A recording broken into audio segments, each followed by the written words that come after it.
delighted when there's continuity, delighted when there are return guests, and delighted to be back at the foot of Arkham Hillside here at Arkham Asylum with comics creator Shadia Amin. Shadia, thank you for jumping in, joining, and talking with me for a few minutes. Yeah, I'm so happy to be here again. I always love to come back. Oh yeah, I'm so glad to have you back. And the last time we were talking, there was a book called Shiny Misfits that I know I want to give some love to. There it is, there it is. I also have a copy, but it's currently No! in a in a classroom that's near and dear to me, being read by young readers. Oh, So that makes me so happy to hear. absolutely, absolutely. And I know that book is with Maysoon Zaid. Now you've also created in the worlds of Spider Ham and Olive and Popeye and a number of other creations. So glad to talk about those as well, but also giving some love to Shiny Misfits. So what have you been up to lately? I'm currently working into other novels. They've already been announced. One of them is Don't Be Scared.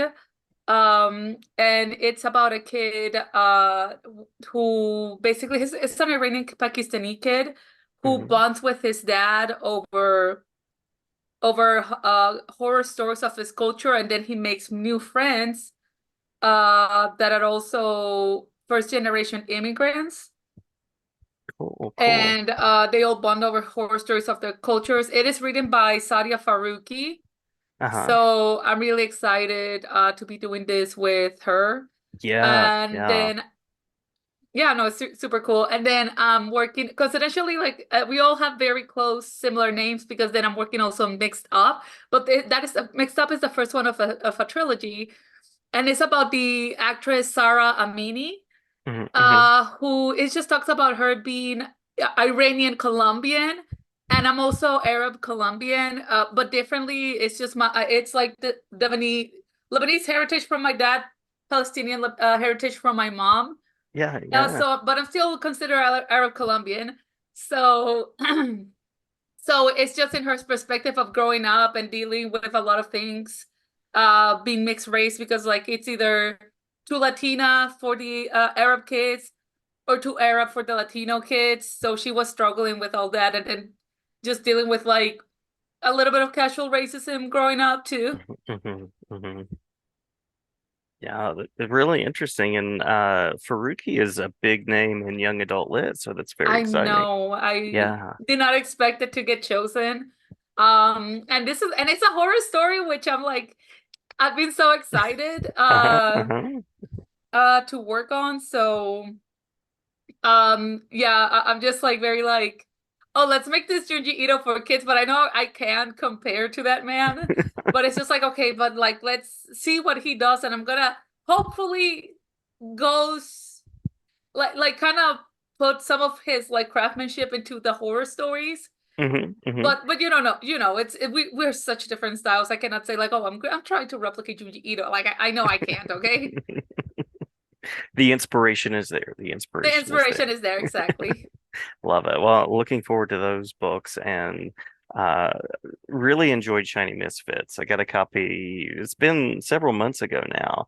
And April actually. yeah, yeah. Well, actually, you Oh, you were got the giving advanced away reader? early copies. Yeah, yeah. Yes, yes. And so really enjoyed it and curious about what it allowed you to explore as far as collaboration, and as far as the storytelling involved.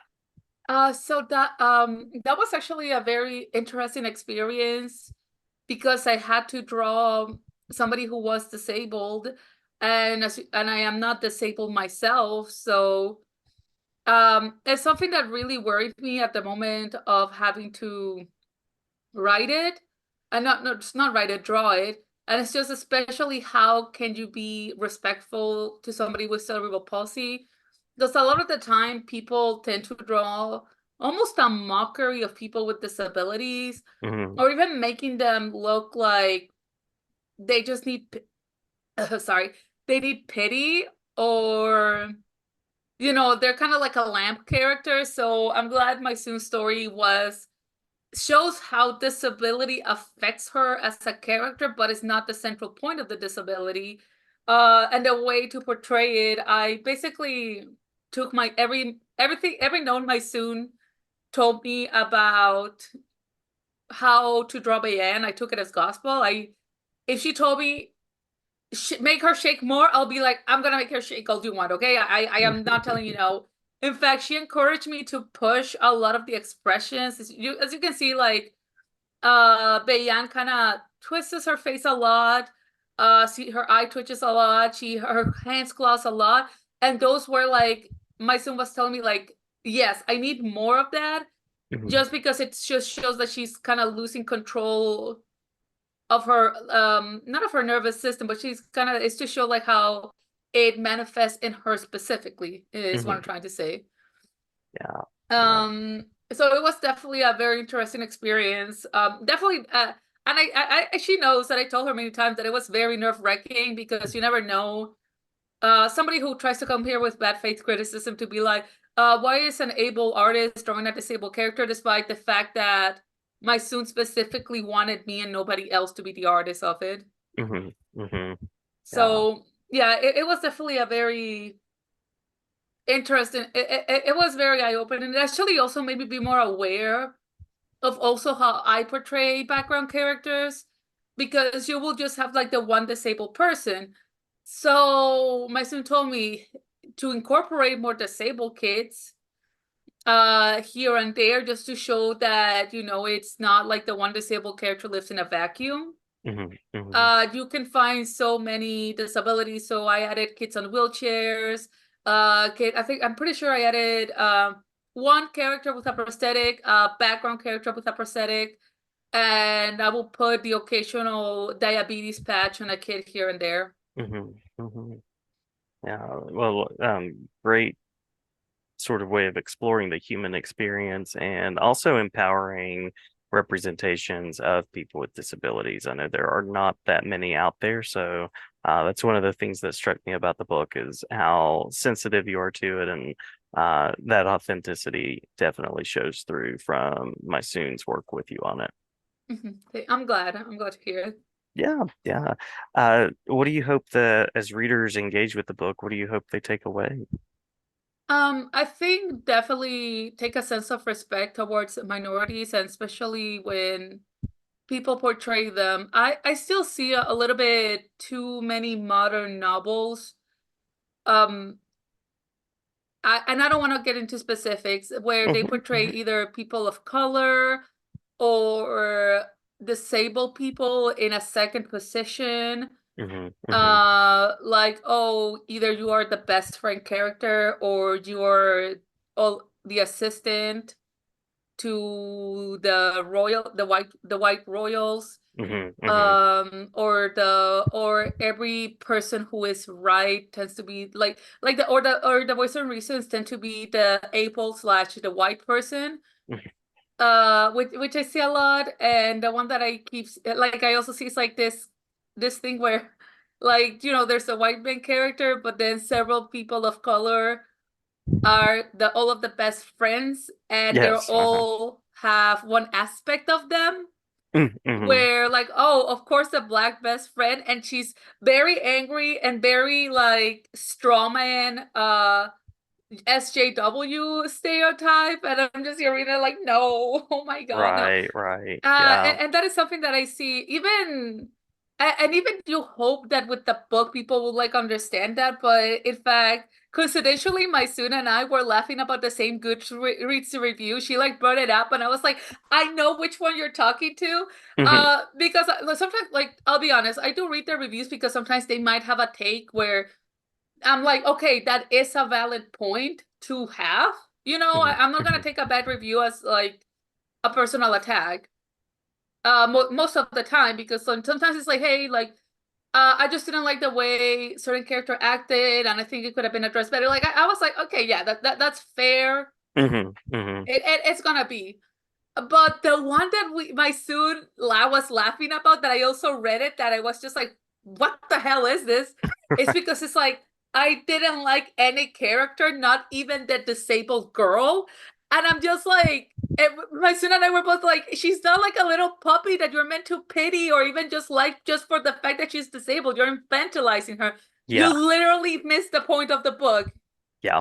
She's Yeah. allowed to be a nasty little gremlin, okay? She's a child. All right. She just has cerebral palsy. She just shakes a lot, okay? She's not like a, Yeah. she's not Yeah. somebody who needs pity. But Hmm. and Hmm. that is something that I liked. That my soon wrote her as the she knows that people pity her, so she used that to guilt trip people. So I'm like, I love that. I love that she's not like a little perfect angel bastion, you know? Right, right. Well, the believable characters, it's so important, right? And having characters be complex and the heroes in their own stories. Hmm. Yeah. I'll also mention, as I said, it's currently making the rounds in a classroom near and dear to me. I love the fact that it's a middle grades, kind of upper elementary book, and that it's really a book that all ages can dig into and enjoy as well. Yeah. I'm very happy to hear. I was actually talking. I'm sure he's okay. He's okay. Me mentioning him, Alex Liu. He's an editor. Hmm. Hmm. Um, and I was telling him that I actually felt kind of down because yes, like I have all of these books, but I don't hear much buzz about it. So I am genuinely surprised when people come to me and they say like, I know your book, I've read your book, and I'm baffled. But he said like, well, you have to understand you do have an audience, but the audiences are a bunch of 8 years old. They're not gonna be as online as more adult material, you know? And I was like, oh man, that makes sense actually. Yeah, well, I don't know what I was expecting, you know? I will be Yeah. really concerned if there was an 8-year-old chronically online, you know? Writing Goodreads reviews, you know? True, true, true. There probably are several out there. There's some precocious 8-year-olds, I'm sure, in a squad of Oh, them. But I was the kind of 8-year-old who would love a book like Spider Ham and then not connect that, oh, there's a person that makes this. So, in case you're a listener out there and you're watching or listening to this is the person who makes the books that you love. So, that's right.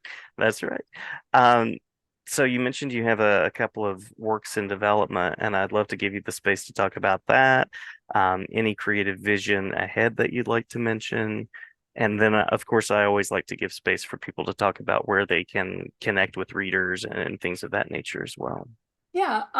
So I think for the stuff that I have planned, I already told you about Mixed Up, which it was definitely interesting because I also talk about it was also I had a very interesting experience being a mixed race Hmm. because Hmm. I didn't know that was such a weird thing for non-Colombians.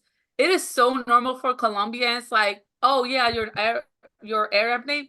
Okay, yeah, whatever. Hmm. Hmm. You're a fish in the ocean, okay? Like, it's not a big deal. But I, in fact, have been found that it's not as common in, people are like, oh, are you exotic? Are you this? And I'm like, I've been called exotic. It's generally jarring. Right, right. Um, so when I did that book, and then the fact that um Sarah also went through kind of the same vein, like same cloth, different cut, basically, kind of situation. Hmm. So that was like a really nice bonding moment. And then a big plot of the book is also the fact that like we are both very hairy, like physically hairy women. Hmm. So and I was like, when I was like reading the script, I was just like, yes, I did that. I shaved my arms and I regret it so much. And I don't do it anymore. Like I literally stopped caring because I was like, oh, nobody really cares, you know. Yeah, yeah. You have to be like brain rotted if you care about somebody's arm hair. Um, so that was like something like I think for me the main thing is just like a big topic that I like and I want to touch. In fact, with one of the novels that me and Jordan Alsaka, it's something that we're still working because we're both busy. We Hmm. don't have time right now. It's just like like sometimes like where you feel like you don't belong is the best way. So Hmm. in a way that I wanted to address it is like when after you graduate or you think you peaked, and then what do you do after that, you know? Yeah. And that is kind of the story that we want to do in a fantasy setting where it's like, what do you do when you think you peak? Like, how do you reclaim that peak back again, or what do you do when you have the chance and you fumble the bag? Yeah.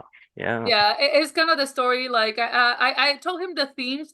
He made a story. We got it revised, and now we have to just kind of get the pitch going. But we Oh. just don't have the time. Especially me, I don't have the time. I'm gonna be honest. Like I'm pretty sure if I told Jordan start writing, he'll be like, yes, yes, yes. Um, but he's wonderful. I love him so much. Oh yeah, great, Um, great person. but that is the main thing. I think it's for me, is that sense like I have these strong emotions and I hope people feel them too. Hmm. Um, when I did the novel, the actually the story for me that got me the mixed up deal, it was about again like that sense like, well, what am I? I denied my era part for a long time, Hmm. and movies like Persepolis and actually in the comic Persepolis and the Book of Life let me accept like I can be both. Hmm. And then knowing that a lot of people felt that way, where they were like, well, what exactly am I? Yeah. Because I used to be very common, and that made me feel normal, and now I'm treated as I'm weird and uncommon. Mm. You know, that is Hmm. the best way I can describe it. And thankfully, currently, something that I do like is that even recently, it's also I realized like it's also like the friendships that I hung out. I think I definitely realized like I was with a lot of people who didn't look much past their own experiences in certain aspects of their of being a minority is the best way. Like how do I put this? Like yes, you could be dealing with certain aspects that I'm not dealing Hmm. that, but I'm trying to meet you halfway and I am trying to understand your points, but you're not willing to understand mine, you Mm. know? Hmm. It's Hmm. the best way I can describe them. So if I will say like, well, I don't think this perspective of me as a person of color is correct, or as, you know, a foreigner, I don't think this perspective, this is how we do it in outside of the US. Hmm. And I had people straight up tell me like, well, you're wrong. And this is white people tell me that I was wrong. And I was like, Yeah. but like I wouldn't like I won't discard or say that you're wrong about your experiences being queer or disabled. Hmm. So why I don't get the same grace as a person of color is the main thing, you know? Yeah. Yeah. Grace Uh, and insight to know that somebody can speak from their own experience. yes, and for me it's even baffling because you think as like a lot of creative will be a little bit more receptive. I have found more compassion with my Uber drivers when we talk about things like this. Like I was yesterday Yeah. going off and my Uber driver was also going off, but we were both like, yeah, exactly this. And we were both agreeing it. And like it's interesting because he tells me like, yeah, just he took all of that from listening to all of his experiences from all of his different rides.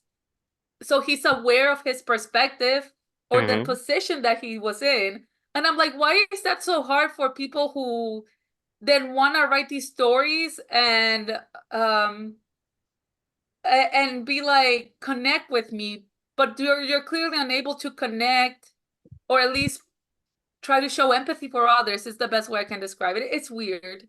Yeah. Yeah. That's interesting. But it sounds like you're at least finding some people, and it sounds like you're processing creatively, which has got to be, uh, Yeah.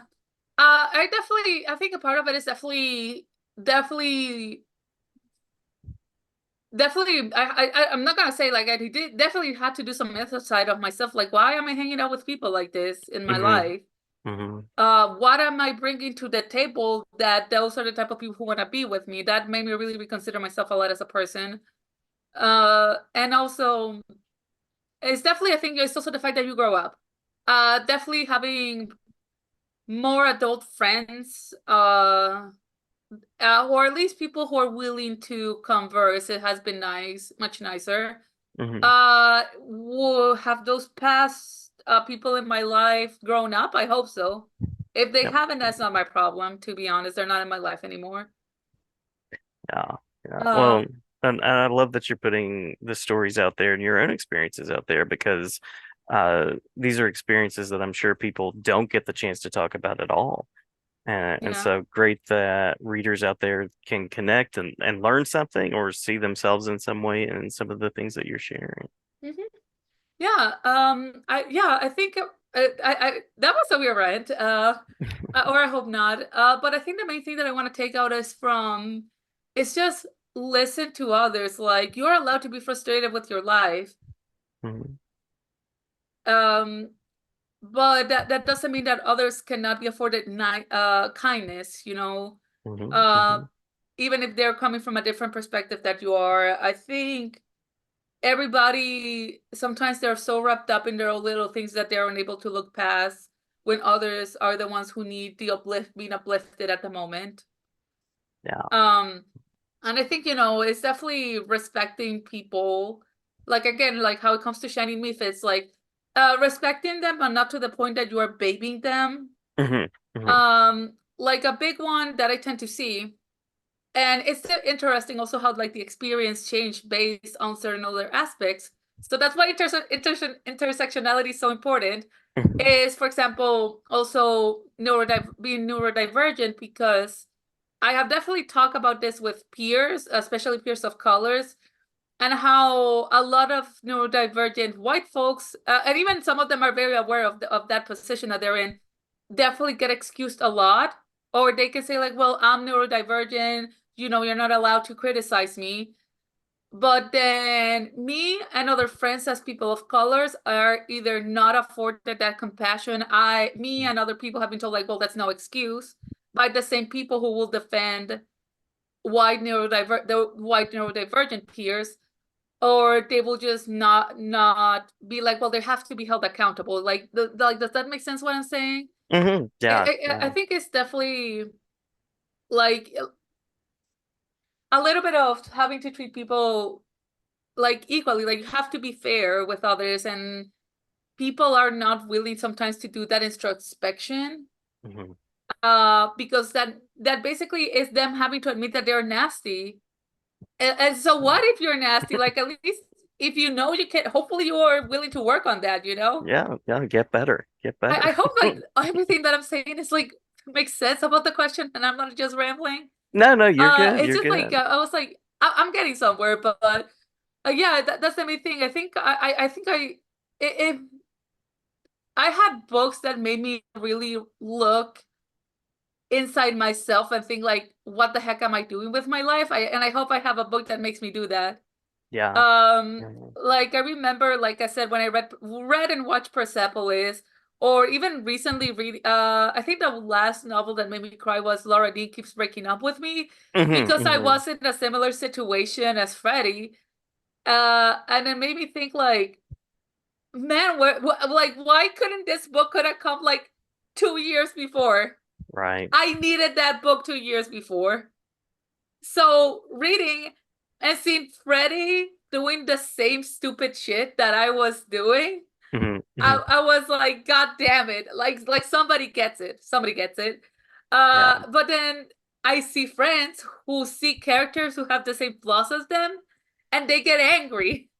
And I'm like, no, like I'm just there like staring at them like just like I'm just side-eyed and I'm like, I like that's you. That's you right there. You're the character in the book. And I'm like, please, that's what I wanted people to take from the books. At least the stories that I make is like, if you're looking at the mirror and you don't like what you see, Yeah. Yeah. that means you have to work on yourself. Yeah. There's some work to do for Yeah, sure. I Yeah. like again. I'm sorry for this run. I think that was the point that I wanted to get. It's just like I hope like it makes you reflect on who you are as a person or how you treat your peers. That's it. I should have said that more simply. No, I like it. I like it though, and I appreciate you sharing your experiences and the that difference between sympathy and empathy. Like really questioning yourself as a person and as a reader and saying, okay, am I allowing this person? Am I seeing them as a person who has power and agency, or am I just kind of doing that thing where let me rescue you or let me Yeah, just yeah. let me pretend. Hmm, hmm. Let's take ibuprofen together. Right, right, exactly. Yeah, um, yeah. but yeah, no, exactly that. Like, are you doing it because you generally feel for the person, or are you doing it because it's like Oh, that is gonna make me look better. Hmm. Yeah. True, true. And at that point, I'd rather you are just not nice to me. You know, at least I can, at least I don't have to expect anything from you. I don't have to disappoint myself. Yeah. Yeah. Authenticity is the Hmm. thing. Is the thing. Absolutely.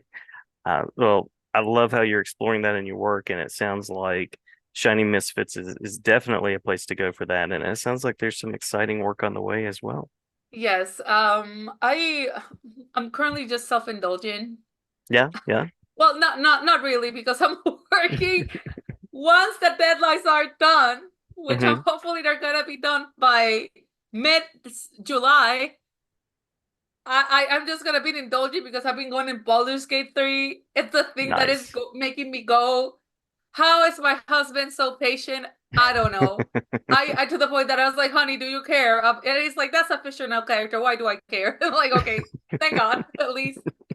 Uh, Nice, nice.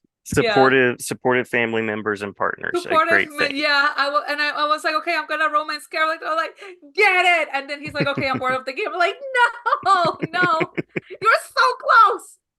That's also the motivator too, right? Like getting work done so you can re-enter that world.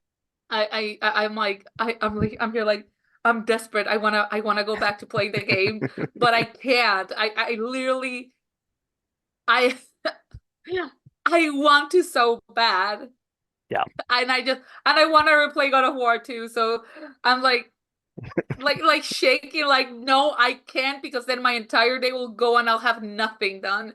Yeah. Yeah. I promise I take breaks. I'm That playing is good. That Hades. is good. I'm playing Hades because at least I can just have the Switch and put it back Hmm. and go back to Hmm. work. So there's that. Yeah. I like to remind my students that I grew up in the time when you had to like take the cartridge out of the game machine, Blow blow it. it off, and then you put it back in and you're back at square one. Ah, Ah, yeah. Oh but my God. yeah. I hmm? Oh, go ahead. Go ahead. Oh no, I was gonna say like yeah, that actually my dad gave away my 64 when I was 11, Uh-huh. Uh-huh. and then I bought one like a few years ago, and it was the Donkey Kong transparent green one, and I was like, Mhm. we're so back, baby.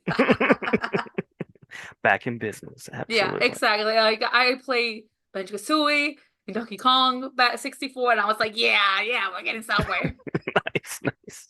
Well, I love it, love it. Love the worlds you're creating, and I won't keep you from getting back to those worlds because I know you also have some worlds to play in as well on the video I game know, side. I So know, but yeah, I need to, I need to work. well, I'll be sure and link your website, the descriptions, all of those kind of things. Any particular places that you would remind readers to go if they want to check out what you're creating. Yeah, well, you can I usually have my online store and I put it on all my social media, but it's currently again, by the time the podcast comes out depends. But as time of recording is currently closed and it's not gonna be open until the end of July of 2024.